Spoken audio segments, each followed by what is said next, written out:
When and how should you deload? I'm going to talk through every point. A very common question we get at Mountain Dog is, Chris, when do I deload? How long should I deload? What should it look like? And there's two ways I could do this. I could do a talking head like we're going to do today, or I could actually show you.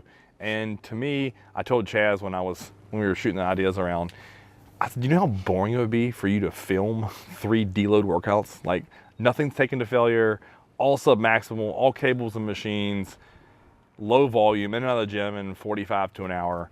Like, it just wouldn't be fun to watch. It would actually be like watching paint dry. You'll never see me turn red in the face. You won't see me curse. I'll actually be chill. A little fun fact before I get started. On my deload weeks, I literally pick music in my headphones that is calming. I put on some EDM, like chill music. Because if I get fired up, I'm taking that motherfucker to the end. Because at the end of the day, like, I love training, right? Like, bodybuilding's fun, getting on stage is all right, I guess. But I love and fell in love with bodybuilding because of the training. And I like taking hard sets to failure. Like, that's what's fun to me. Deloads are needed for me and my body and maintaining my long-term health, and especially my joint health in particular. But I have to find ways to relax when I do that. Because if I go in there and I listen to my normal music, or I listen to like YouTube bodybuilding motivation stuff, I'm gonna go too wild for what I'm after that week. Pick some music that's just chill, or just take your headphones completely off and just listen to whatever they play over the gym speakers. Or if you train in a gym that doesn't play music, like, just silence. Like, I would do that too. Both would work really, really well. So think about music selection, because your mind has to be right to do this properly. So, all right, let's dig my heels and get into this thing. So when do I need it and how long should it be? 1 to 2 weeks is a good deload period. And I'm gonna start there because that's the easiestly answered, right? When to take that is very instinctual in my opinion. Because if you're in the gym and you're raging, let's say you have a perfect spot on 12 weeks, you're progressing up in strength, your pumps are great, you're locked in mentally. Just because 12 weeks are over, why in the world would you purposely do a deload? Because that's how a lot of people program in and write it for their clients. I'm not a belief of that. I think trust your body. Your body will tell you when you need to slow down. But for people who are super OCD, people who love calendars and schedules and planning, like, it goes against everything in their nature. Where for someone like me who is more free-flowing with training, this makes sense, because the moment my joints start feeling like garbage, the moment I stop losing that just deep burning fire to attack sets, or I start to see a steady, slow decline in either weight or my reps, that's when I know, hey Chris, it's time to pull back. I need a week of deload, 2 weeks of deload, or maybe an off week completely from the gym. So to me, I view that very instinctual, and it's everything I just described. Something else or other things you can look at is gonna be sleep. If you can't sleep at night, if it's taking you longer to like recover from soreness, so let's say a normal hard leg session, it takes you 2 to 3 days to recover. If that turns into 6, 7, or 8 days for recovery, something has to change. 9 out of 10, I'd start with a deload and then begin to pull back on volume and intensity. Jot these down in a journal. If you have all your notes for how you're feeling, put them down and say, hey, it's time to take a deload. Like, be logical. Get out a piece of paper and say, okay, look at every training session I had this past week. Was it progressive? Did I have a great pump? And was I fired up to be there? If you check yes to all 3 of those, keep going. Don't back off. Don't deload. Do not take an off week. On the flip side of that, if your pumps are diminishing, if your fire to attack the weights are going down, and lastly, your performance in the gym, whether that be pump, weight, or reps, are on the decline, it's time for a deload or an off week. So answer number 1, when and how long? Training split. Now, if you watch this video where I shit all over push-pull legs, weird. I'm gonna do that on a deload. Why? Because I wanna be efficient and I will only be in the gym 3 days that week. Honestly, you could even do it in upper lower if you wanted, but to me, ideally, I like push-pull legs. I've seen people program it like back, chest, shoulders, arms, legs, and you could do it that way. But to me, instead of having what I'll always joke and call arms an active recovery day, like, I'd rather just put a little bit of biceps with my back and a little bit of triceps with my push, meaning chest and shoulders, and call it a day. And that way I get an extra day off that week. Now, a lot of times people say, well, Chris, that's how you would split up your body. What days of the week would you do it? So I would all day long still take my normal off day on Sunday to end that training week, the week previous. Then I would start Monday with pull. So I would do back.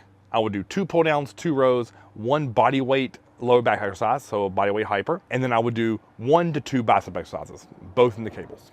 So that's what a pull day looks like for me on a deload. And then I would really, really be in and out of that gym, short rest periods, 60 to 30-second rests, going a good clip. I'm never doing more than 3 sets per exercise. On a push day, I'm gonna do 2 chest press, I'm gonna do 1 fly motion, I'm gonna do a rear lateral, a side lateral, and then I'll do 1 to 2 tricep exercises based upon how much time. So if I finish my first tricep exercise and it's 50 minutes, I'm literally walking out of there. If I got through that in 41-ish, 42 minutes, I'm gonna add another cable press down for my triceps. But again, it's gonna go by how I feel. If I'm in that deload week, and at any point in that training session, I can feel my mind drifting, I can feel my body's just performance is going down, I don't have a good contraction, I'm not getting good pumps, like literally I'll just step away. I'll just literally go home, live to fight another day. On the flip side of that, if I feel great, which 9 out of 10, most of you will, because you're like, man, I'm taking no sets to failure, I'm leaving reps in the tank, I'm feeling great, this pump is incredible, and you get motivated, and you're like, I gotta get after it. Set your timer on your phone. When 60 minutes goes off, get the fuck out. I don't care if it's in the middle of an exercise, you've done 1 set of triceps, get out. It's as easy as that. And then lastly, we'll touch on legs here. I'll do 1 hamstring curl, I'll do my adductor, because you know I'm gonna get that. I'm gonna do a leg extension, I'm gonna do a leg press, I'm gonna lunge, and lastly, do 3 sets of calf raises. That's it, in and out. And for that leg press, I'll tell you a little secret with you. I'll go single leg, so I don't have to load as many plates on there, and just go back and forth. Right leg, left leg, put a plate on. Right leg, left leg, put a plate on. Right leg, left leg, done. It's fast, it's efficient. I wanna pump, I wanna feel the muscle, get the fuck out. Easy as that. So what 9 out of 10, what I would do is I'd run that Monday, Tuesday of pull and push. If I feel like on Wednesday I need an off day, I'll take it and do legs on Thursday and go off Friday, Saturday, Sunday. If I can run that 3 consecutive days, I'll do it Monday, Tuesday, Wednesday, have Thursday through Sunday off, starting the next training cycle on Monday. So go by how you feel. You could honestly also do that, pull Monday, off Tuesday, push Wednesday, off Thursday, legs Friday, off Saturday, Sunday. So 3 different ways you can split that up through the course of your week. All right, next up, exercise selection. To me, this is a no-brainer. I do none, barbell pressing or work at all. No barbell squats, no barbell anything, no RDLs with a bar, nothing. Mostly cables and machines. I may do a little bit of dumbbell work, but for the most part, I'm gonna stick with cables and machines because that's gonna increase the efficiency of the workout, right? So let's say instead of doing dumbbell incline press, which you know I'm a fan of, what if I did a selectorized chest press machine? Do a set, move the pin. Do a set, move the pin. My goal is to reduce overall fatigue and energy expenditure. So I wanna make it as easy as possible. Using chest as an example, if I'm loading plates on a hammer strength, if I'm doing sets of dumbbell press, that's picking them up, farmers walk over to the bench, kick them up. That's a ton of energy expenditure as opposed to selectorized machine, push the pin, sit back, and I'm pressing. So be smart and intelligent with your exercise selection. Pick nothing that hurts your joints. We want everything to be joint friendly, feel good. So like for back, for example, I may never get off a cable machine. What? Oh, I'm breaking all the rules, right? Wide grip pull down, close grip pull down, 2 seated cable rows, and a back hyperextension, body weight, 2 sets of 20. If that takes you more than 40 minutes, you're moving at a snail's pace, or you're talking. Please don't do that either. Even if it's a deload, we gotta be focused, right? Task at hand, accomplish it, then talk all you want, and then go home and eat. So again, exercise selection, I wanna pick exercises that feel great, give me a good pump, and don't hurt my joints. Intensity, this is the one that I'm huge on. If you're doing the RPE chart, I'm never gonna go anything above an 8. So that means I have at least 2 reps, if not 3, in the tank at all times. I'm not even gonna sniff failure. So that's number 1, right? Like taking sets to failure is a no-go on this a week. I don't even wanna sniff it, honestly. And I know you're gonna say, well, Chris, I don't know if I have 2 or 3 left. If you question it, just stop. If you think you're close, stop. We want nothing to where you're like really straining against load. So with the intensity of exercise, let's start there. Now, I also don't want to do any intensity techniques. So no supersets, no drop sets, no rest pulls, no crisp pulls, no any of those things that are going to elicit your nervous system getting taxed. Because not only do we want to give the muscles and joints a break, we want to give your body and internal organs a break. It takes a lot to get up for a hard death set of hack squats. It just does. If you do it right, that mental chaos in your brain is insane. So we want to pull back on that, right? We don't want this week to be filled because when you go back on that following Monday, I want you to rip that freaking gym apart. It's time. You're back at it full speed. You're back to the growth phase, or you're starting of your prep. So to me, do not, even though it's going to be tempting, do not use any intensity techniques, and always leave 2 to 3 reps in the tank. I know that's a shocker. You won't ever hear me say that other than deload or right before a show. All right, volume. This is highly controversial because a lot of people think, oh, if I scale back on intensity, I don't need to scale back on volume. To me, that's just false. Deload, we're pulling back on absolutely everything. Mindset, volume, intensity, sets, reps, everything. I'm not going to do my 30 rep sets at a leg press. I'm not going to do 15 reps on a hack squat. I'm just not. I'm going to stay for the most part in the 8 to 12 rep range. I'm going to do 2 to 3 sets per exercise. There are no top sets and back offs. Everything's a back off. That's what you got to wrap your mind around. Every set is a back off. Good squeeze, good stretch, really focus on form and connectivity. That's what I encourage every one of you guys to do on your deload weeks. Nail your form, make it perfect. And that'll make the workouts a little bit more enjoyable. But for volume, you know, if you're looking for a hard set number, that's really almost impossible for me to say. If you do 5 to 6 exercises for 2 to 3 sets, there, you can do the math there. If you do 5 exercises, 3 sets each, that's 15. If you do 6, that's 18 total sets.